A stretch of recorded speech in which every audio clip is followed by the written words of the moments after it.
3 o'clock on this Tuesday. Welcome in to an abbreviated edition of the Postgame Show. But it is good to be back behind the microphone here.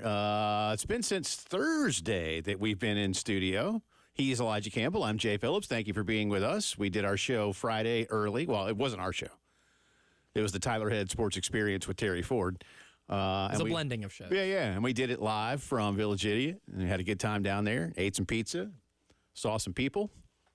Walked over to the ballpark. Great celebration for Tommy at the beginning there. I almost wanted both a moment of silence and like a moment of applause for my man, Tommy Moody.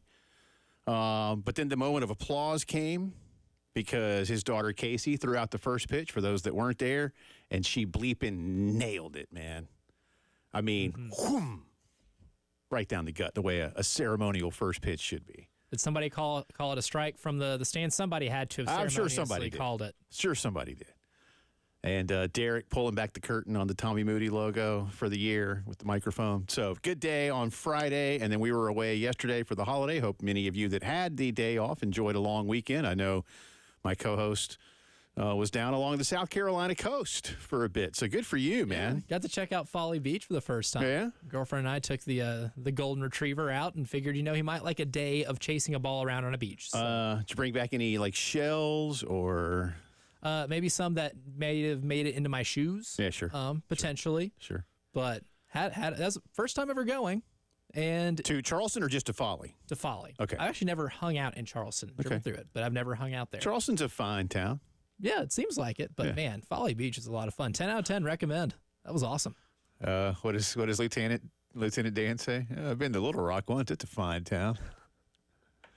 I like Charleston. I prefer Asheville over Charleston for quaint southern towns with tourism stuff. Hard to beat Asheville, though. That sets the bar really high. Charleston's a lot bigger, obviously, than Asheville, so there's that. Yeah. But anyway, glad you had a good time. And again, to those of you who had the day off, and if you didn't, I get it. I did stuff around the house, so I was busy. I'm not a sit-still kind of guy. I don't do well. That's probably why I don't go to the movies anymore. Can't be sedentary for I'm just like, man, I could be doing something. We got a lot to get to in a short amount of time. Sean Elliott was introduced officially today as South Carolina's run game coordinator and tight ends coach. Shane Beamer, it was funny. Shane, I was watching this morning, and y'all got any questions for me? Nobody did. And Shane was like, easiest press conference ever. A lot of questions for Sean, who said basically he made the call when he found out. That, hey, this is, I think it was something, again, we talk about it all the time. I'm going to say it again. I'll probably say it more than once. Timing is everything. Whether Sean had wanted to do this or not, there needs to be an availability, right? And until last week, week before, there was not, and Shane moved quickly to do this. So good to have Sean back on board. By the way, what's today? Tuesday, Friday, at this very moment. So 3 days from now, Coach Sean Elliott will be live with Elijah and me. Looking forward to that. That's right. Unfortunate for him that he has to hang out with us for a segment, but it's going to be fun for everybody that's listening. He was very kind. He and I have been texting back and forth a little bit, and he's probably not exaggerating when he said I had about 1,000 texts to get to. Well, I can imagine. Yeah. Plus they had a high school coaches clinic, so he's been busy. Like he jumped right in. There are no days off. Right? No. There are at least so few for those guys. I don't envy them. I know they make a lot of money, but I don't envy them because it's funny. There's an inverse relationship. Like it's almost like the more money you make in that profession, the less time you have to enjoy it. The less enjoyable the job gets. Right? Responsibility goes up, expectations, and you're having to work year round. That's why I was saying, nonstop. Right. Coach Saban, Coach Belichick, now that you're in your 70s, enjoy, Bill Belichick has seriously made like $250 million in his career. Go spend a little, Coach. You can get out of the film room, man. It's cool. No one's going to fault you. You're the only one that's going to fault you for staying in the film room. Bill, dinner's ready. I'm watching film. I'm on to the next show. Yeah, on to Cincinnati. We're on to Cincinnati. And for Nick, instead of the film room, it would be like, planning my next recruiting trip. It's like, I got to call a recruiter. I ain't coming for dinner, so stop asking. Right. Terry, I'll be down in a little bit. She's used to it. Oh, yeah. You know.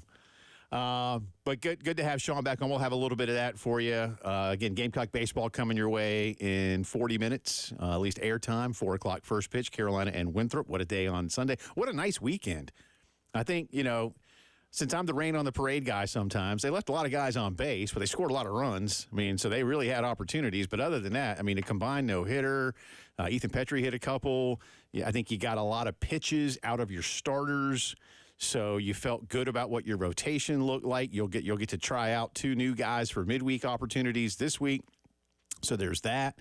A lot to like. You moved up 4 spots in the rankings. I wouldn't worry about the rankings right now, by the way. Please, I urge you, do not worry about the rankings right now. Start to worry about those in late April, perhaps. We'll see where things are, but a nice start. I don't know how good Miami is. That's one of the things I always say.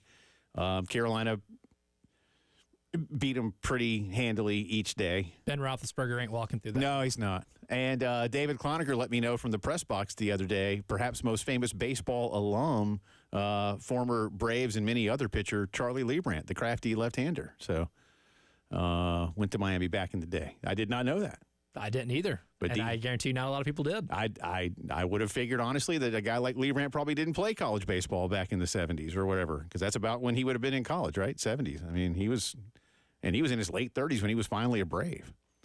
But a nice weekend for Mark's team. Don Staley's team won. But, of course, the big news of the weekend was the incredibly disappointing loss by Carolina men's basketball to LSU.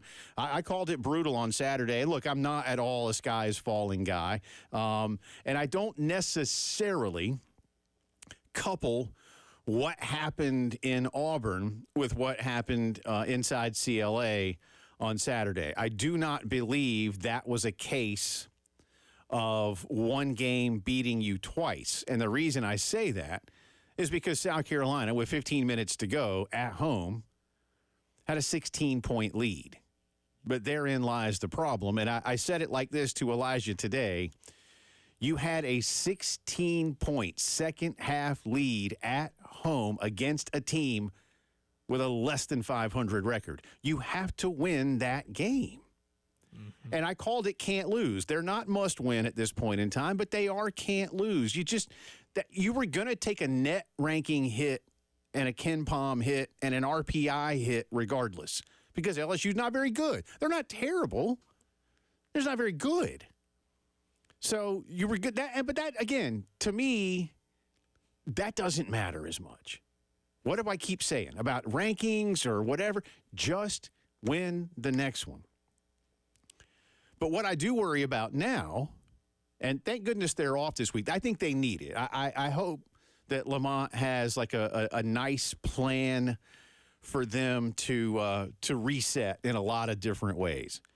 Because what worries me, Elijah, is that, again, Auburn notwithstanding, which just, again, they were on and you were off and bang, you lost by 40. But I think back, and you and I were talking this morning about the Mississippi game here, where you had a very similar situation unfold. The difference was you held on to win.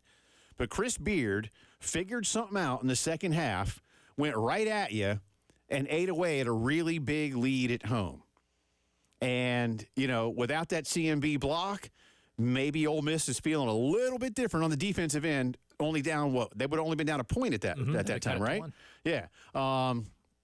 Instead, Colin got that. Carolina, figured it out. Anyway, they won the basketball game. Saturday against LSU, I feel like Coach McMahon saw something similar, whether it was the same thing and he was able to replicate it, whether it was something a little bit different. But regardless of what it was, I don't give a darn. You had a 16-point lead. And so now when you go back to Mississippi, into their place, does Chris Beard figure it out earlier? How does Lamont play chess? Like these now become, and this is why I said, and a couple of you push back on me, like, why do you call it can't lose? How is it a can't lose game? I was like, because you got to hold serve at home. Mm-hmm. You're going to Ole Miss. You're going to A&M. You're going to State. They're either in the tournament or bubble teams. And kind of everybody right now could sort of feel like a bubble team of sorts because it doesn't take much. to get yourself placed on that bubble or on the wrong side of it. If you can go win one of those 3 road games, that'd be fantastic. Florida is playing their best basketball in a couple of years. Mm-hmm. And Tennessee's going to want to come in here and whoop you. So it's a really difficult stretch of basketball games, and that's why you got to hold serve at home. But if Ole Miss can do what they did the other night here but win the game, and Carolina goes on a 3-game losing streak at the wrong time of year, I'm not saying you can't climb out of the hole, but the hole gets deeper. Yeah, because the games just keep getting harder. And we alluded to last week where we were like, LSU and Florida will be the only 2 games you have left that are not quad 1 games. That is no longer true because after this past weekend, Florida moves up to 27 in the net, meaning when they come to CLA on March 2nd, that will be a quad 1 game. So the games that you were judged the most intensely on, the quad 1 games, the ones that the committee looks at the most, the games in which you have only played, let's see, I think this year, as of now, they're 3-3 in quad 1. You've had 6 quad 1 games all season long. You're about to have 5 in a row to end the season. These are really tough. This is the tough stretch. And I will say that with that being said, the basketball part of it is very winnable. You have a week to prepare for an Ole Miss team that I thought you were better than significantly. I thought Ole Miss hit a lot of contested 2s. They did a lot of things that Lamont Paris defenses. Well, you and I were talking. They were throwing darts, man. Alan Flanagan was absolutely throwing darts at that rim and somehow had those mid-range jumpers go in. Those never go in. No. And they were all going in. And Ole Miss shoots those at a higher rate than any team in the SEC, and they make them at a very inefficient rate. But that night, Alan Flanagan looked like Kobe Bryant from 15 feet. And do I think he does that in Oxford? There's a possibility, but I'm not going to say it's likely. That's also one of the worst defensive rebounding teams in all of college basketball. Are you able to take care of that advantage? Because you had the same advantage against LSU when they came here because they were number 301 in the country in defensive rebounding percentage. You have another advantage. You have a really big advantage on the boards. Do you actually take advantage of that this time? Yeah. Do you take care of the business even on the road? Because if you win that game on Saturday against Ole Miss and really take control of this week to prepare, you're going to start, like the trauma response I think we all experienced on Saturday after LSU won that game and erased that 16-point lead it's going to feel a little better because then you feel like, hey, the team's back. Right. Mentally, you are back in it. And it's going to take doing that too. Ole Miss and A&M, I think, are both the 2 most winnable games on the schedule, even if they are on the road, because Texas A&M is kind of the Jekyll and Hyde of the conference right now. You're either going to get Wade Taylor and Tyrese Radford combining for 60 points and then them getting 20 offensive rebounds to help win a game, or they play like they did when they go to Vanderbilt and get beat by one of the 2 worst teams in the conference by a mile. You don't know what you're getting out of them on any given night. So is the sky falling? No. You have a couple of winnable games against teams that I think you are straight up better than 1 through 12 roster-wise. You just got to be able to do it on the road. By the way, Elijah mentioned the Florida game. That's next Saturday, so about a week and a half away. That game, a rarity for college basketball, has been moved to a noon tip for national television. It'll be on ESPN. It's the first game after College Game Day. So do make a note of that for those. What time was it originally scheduled for? 1. Okay, so it's not much of a change, an hour. But it has been moved to accommodate national television, so that's a big deal because that looks like a really good game at this point. All right, now we've talked some hoops. Again, a short show today. Gamecock baseball coming your way in about a half hour's time. Gamecocks taking on Winthrop. Many of you in the car on the way over. Appreciate you being with us. College Football Board has made big news today. They've got more to make tomorrow. We'll tell you what's going on as the postgame show continues.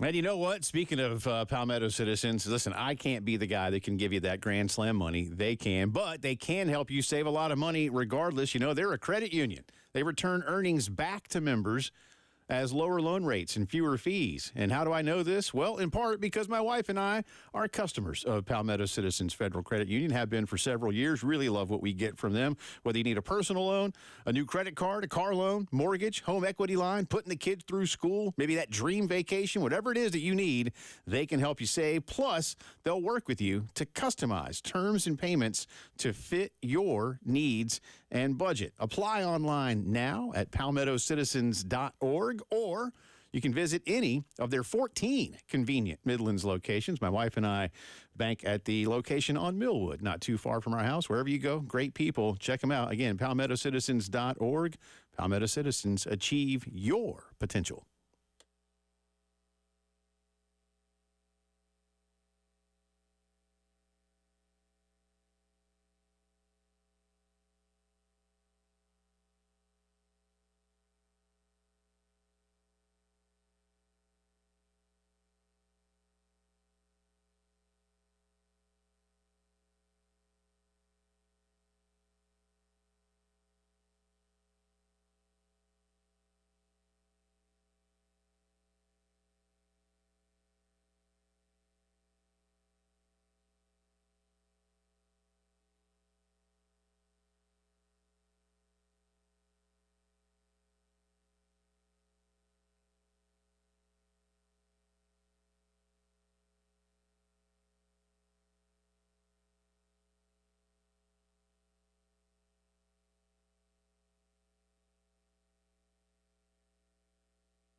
$3:19 on this Tuesday. Welcome back into the Postgame Show. Just tuning in during that commercial break, a very abbreviated edition of the program today to make way for Carolina baseball. Same schedule tomorrow and Friday. Thursday, we'll be out at Sound and Images. Already got a big show planned for you there from Adams spot down near the stadium. Looking forward to that. And I'm sure we'll talk some college football. Well, we talk college football almost every day. So we'll do some of that for you. Baseball. That's a safe bet. Hoops. I know Derek and Brad will be with us talking hoops, so we get into all of that for you. And on Thursday, I imagine we'll be talking about more of what the College Football Playoffs Board of Managers has done this week in Dallas. This morning, they did vote to revise the new format that goes into effect this coming 2024 season. A reminder, all of these decisions that they make right now that will govern the next two college football playoffs have to be unanimous. That's written into the bylaws. Once they get into 2026 and a new agreement takes hold, they don't have to be unanimous. I think it's a supermajority, but that had to be unanimous. What they did today was just, again, go to the format. And the format is going to be 5 plus 7. While there are automatic qualifiers, there are no official automatic qualifiers. In other words, no conference is guaranteed individually by name to be in the college football playoff. I know this will never happen, but for the sake of the discussion, there is a world where the winners of the MAC and Conference USA and the Sun Belt, all and Mountain West and whatever, all were to be ranked higher than the SEC and the Big Ten and Big 12. I know that won't happen, but I'm just saying there's no slot that says the winner of the Southeastern Conference will get in. The winner of the Big Ten Conference will get in. That's not there. It's just the highest ranked, the 5 highest ranked conference champions will definitely be in, whatever teams that is. And then 7 at large.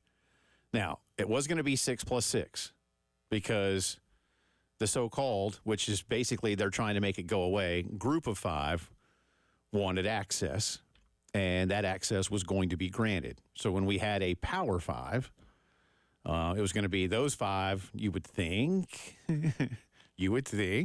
Some years there was a year, 3 years ago, where the Pac-12 champion wasn't going to get in, even if it was 6 plus 6, right? Sun Belt, Coastal finished ahead of Southern California because Cincinnati got in. Because Cincinnati was top 5. Yep, they were AAC. Anyway, so the top 5. Now, of those 5, and I know it gets confusing, so I'm trying to spell it out here for you. Of those 5 conference champions, the 4 highest ranked of them will get a bye and will not play that opening round of games. Now, so that does mean that based on the CFP ranking, there is a scenario where perhaps, a team from one of the big conferences, let's say the runner-up of the Big Ten or SEC, is ranked like 3rd. I don't know, but they wouldn't get a bye. Like Georgia this past year. Yeah, well, and Georgia was somehow they still put Georgia 6th, which is ridiculous. I think if they had this format, they'd be 3rd. They would have put, They would have been, yeah. Yeah. But nevertheless, Georgia would have been playing at home instead, which Kirby would have gone, cool. I'm fine with that. I also saw that Georgia would have played Ole Miss. Again, I'm going to bear with me here. I wish they would talk about not pairing up conference teams in the opening round. That's something that's done like in the World Cup. Well, they try in the World Cup. Champions League and soccer, like you can't play somebody from your nation. The NCAA basketball and baseball tournaments, the same way. They don't want to pit conference versus conference. I suppose this is a little harder for the Big Ten and SEC because they might be chock full of those schools from those leagues. So I get it. But anyway, I digress. Let's come back to it. So for those who have said things like the regular season doesn't mean as much, or what's the point of having a conference championship game anymore? This is the point. You are playing for teams, the top 4 conference champions, top ranked conference champions, you get a bye. And then teams 5, 6, 7, and 8 will play at home. So every game still matters because at least for that round and for those schools, you get a home game. I still believe soon enough that we will go to 16 and do away with the byes, and the top 8 schools will start at home. And that's the way it should be, in my personal opinion. But that's not where we are yet because we only have 12. So, again, I don't want to confuse things. So hopefully you've been listening and paying attention because the quiz is coming. 5 plus 7, top-ranked conference champions get a bye. And I'm sure, well, I'm not sure actually, but I would figure, well, I guess if it's a Sun Belt team or a CUSA team or something, they might have to go on the road, right? They might be like outside of the top 12 of the rankings and therefore have to go on the road. I don't know. Maybe it would not. just guarantee them access, which right. Obviously is a perk to this. Yeah. Now, Washington State and Oregon State still control the Pac-12 vote, and the Pac-12 still gets a full say in this based on the agreement. And, again, it had to be unanimous. They were holding out some hope of either access or more money. The Pac-12 won't have – basically the Pac-12 right now, those two schools are going to be treated like Notre Dame for the next 2 years, Oregon State and Washington State. They'll be treated like Notre Dame. You got a nice way to get in, but you will not be one of those 4, which is weird. Like, I don't know how that quite works. But what if Washington State goes 13-0? What does that mean? That mean, yeah, that's There'd be no guarantee. Yeah, that's odd to me. They're like, you're going to be in, I hope. It also means, if you're wondering, so what about Notre Dame? Can Notre Dame be one of the top 4 and get a bye? No, they cannot. And Notre Dame also understands that's sort of the price, that's the trade-off, that they don't get an opportunity to get a bye. So the best Notre Dame could be number 1 in the country. Notre Dame could be 12-0. They can't be 13-0, but they could be 12-0. And the best they would be is the 5 seed. To them, it's worth it because they have their TV deal. Yeah, right. And they'd get to play at home, too. And that should help. Should. Ohio State, Georgia. Nevertheless, I'm good with this for now. I think we're going to 16, Elijah. Probably not as soon as 2026. But I think within 5 years, this thing hits 16 schools. I think they begin talking about what a 16-school format looks like. While ESPN did announce that they've come to terms, the deal has not been signed. And that's part of what they're going to be discussing tomorrow that I alluded to. Tomorrow they begin, today was format, so that wing of the CFP can begin the logistical planning. Hotels and various sites, blah, blah, blah, blah, blah, blah, blah. And then, now the hard part. And that is all this money that we're making, all this additional revenue that we're going to be bringing in. How do we split that? And most conferences are going to go evenly. And 2 conferences are going to go like that. I'll let y'all figure out which 2 conferences it is. The Sun Belt. Yes. The Sun Belt and the MAC are just cackling all the way to the bank, baby. The SEC and the Big Ten are going to flex. To what degree? To me, that's the question. To what degree do they flex? Because if you put the 2 conferences together in a couple of years and said, all right, then listen, college football had mythical national champions for decades in some cases, right? So what's to say the SEC and the Big Ten wouldn't just do that again if they had to? We'll talk more about it tomorrow as more news comes out of the meetings in Dallas. I want you to hear a little bit of what Sean Elliott had to say as he was officially introduced to the Gamecock football staff, reintroduced to the football staff. And again, we're about 15 minutes from Carolina baseball. It's the Postgame Show.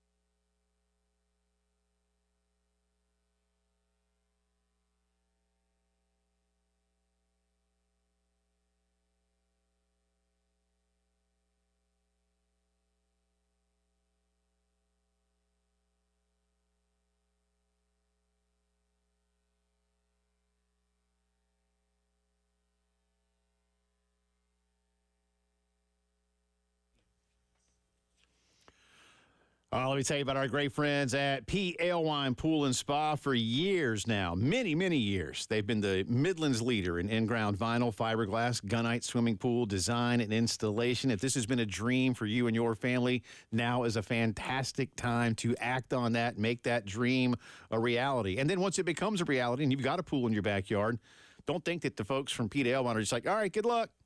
No, man, listen, they will be there to service your existing pool.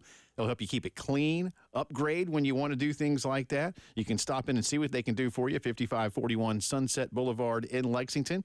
Once you've got that pool, or if you already have one, take a water sample in, by the way. They'll test it for you, let you know exactly what you need to do to keep that pool clean all year long. 5541 Sunset Boulevard in Lexington. Online, PaleWinePools.com. Like the two beverages, ale and wine. Pete Ale Wine Pool and Spa. Make that dream a reality now, y'all, at Pete Ale Wine.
Welcome back in. Final few minutes of our program today because Elijah and I, and just a few, are making way for Carolina baseball. Derek and Stewart on the call. Carolina starting out 3-0 on the year after a sweep of Miami, including a combined no-hitter. First no-hitter in more than 10 years. Only the second one this century, which still feels weird for me to say. I don't like saying this century. I mean, we got, what, 24 years to sample size? Yeah, it's 23 nearly full years. I know. I don't know. About a quarter way through it. It makes me feel old. I don't like it. Yeah, 2000 was a long time ago. Yeah, remember what that day when everything stopped because all the computers broke? Yeah, Y2K. It was awesome. Oh, wait. They did. Turns out computers are smart enough to be able to change the year. They were already in charge. Computers are like, joke's on you people. We've been running things just fine here for a while. We're smarter than you now, and just imagine what happens in 20-plus years. In fact, we're the ones who kept 2001, the movie, from becoming 2001, the reality. But don't you worry. We're communicating. Anyway, Gamecock baseball coming your way in just a few. Sean Elliott officially introduced by Coach Beamer today as the new Gamecocks tight ends coach and run game coordinator. I got 3, 6, 7 here, Elijah. Let's go in that order, please, sir. Sean asked today, what does he think is the number one thing that he's bringing back to Columbia? The number one thing I think I'll bring back is just ultimately how you involve yourself with the total team. I mean, from the long snapper to the punter to the quarterback to the secondary to your linebackers. I mean, how do you fit in all their lives? And that was something I had to find out. How do you do? You know, what conversations do you start? He made a great point today for those who – and by the way, if you didn't get to hear all of it and you'd like to, I think it's on the Gamecocks YouTube page. Mm-hmm. So it's easy to find. But he made a great point. A tight ends coach, you know, it's not just about teaching a big dude how to run a route and catch. It actually has heavy involvement, which I think is part of – look, there's a lot of reasons why he has also got a coordinator title. But he made a great point. That's, you know, it's obvious, but still something you need to think about. Like, hey, listen, they got to catch. They got to block in both schemes. There's a lot of cross-referencing, if you will, with the entire offense. For what it's worth, Sean has coached this position before when he was at Appalachian State. He moved to offensive line and ultimately obviously came to Columbia under Coach Spurrier. But so he's done this as well. And then you've been a head coach. I mean, so you have to have some responsibility all over the place. But people know that Sean was co-offensive coordinator with GA for a few years here in Columbia. Maybe the $64,000 question, if you will, or more than that these days. I think that's one of those old sayings. Sean, when did you know you were coming back to this staff? Oh, yeah. When did I know? You know, it was very quick. Was very quick. Coach Beamer, maybe Wednesday night or Tuesday night. It was a Tuesday night phone call and another phone call on Wednesday morning, and then that was it. You know, like I said, I'd always keep up with the University of South Carolina from afar, and you know, when positions would come available, I would kind of see what they were, but. Like I said, it happened very quickly, and I think Tuesday night and Wednesday morning was when I knew. Sean and Shane share something, and I'm not saying other coaches on this staff don't have an appreciation for where they are. But when Shane Beamer got this job, he explained in great detail how from the day he left to go back to Blacksburg and then ultimately to Norman and to Athens, or I guess Athens then Norman, he would tape every coach's show. He, you know, this was his territory, so he was around a lot. But he always knew, he and Emily had said, I want that job one day. I want that job one day. And, again, Sean has his family here still. He's in Columbia a lot. He loved his time here. They were very successful while he was here. And he wanted to come back. And I've said many times in my lifetime, Elijah, there's not always been a lot of want to. It's, I'll take your money, and I hope I'll do well for you. I'm not saying that I'm not trying to be too snarky with it, but, you know, sometimes a job's a job, right? Especially in a transient business. I think those two have a little more kinship in the fact of a level of want that we don't always see. Or an emotional connection to the school itself. And that's not unique to Carolina, state. I might add. That's not a South Carolina thing in terms of people, I'll take your job. There's a lot of that around. The entire sport is kind of predicated. There's a lot of that. On that. Real quick here, last one. Sean was asked what role he'll have under Dowell Loggins. Yeah, well, I've only been in the meetings here now. This is just my second day. We're going to sit down, we're going to talk, and we're going to see where the deficiencies are in the run game here and see what we can do to improve them. If it means adding a couple of things, adding the run game to our personnel that fits the best, then we'll probably do some of that. But as we sit here today, we have not sat down specifically and talked exactly how we're going to do that. The guys have individual workouts, some training and stuff. Then they'll have spring break. And then spring ball starts in earnest in mid-March with a spring game in late April, April 20th? 20th. 20th. Thank you. 420. There you go. There you go. There's that. All right, do we have to leave now? Yeah, might as well. Okay. Sean Elliott, by the way, Friday live with us at 3 o'clock. Looking forward to that. Enjoy Carolina baseball. He's Elijah Campbell. I'm Jay Phillips. Do it again tomorrow at 3. See y'all.